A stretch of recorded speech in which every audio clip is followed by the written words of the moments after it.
To use a web browser on the Cynap, tap the plus sign to bring up the Cynap menu. Choose Web Browser from the resource options.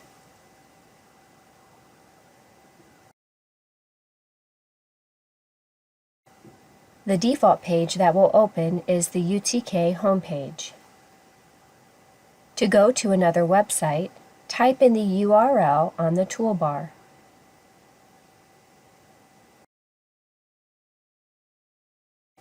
You can make the website resource full screen to your audience by selecting the Send Out Resource option on the web browser toolbar. To retract the resource, select the Retract option or exit out of the resource completely with the X on the toolbar.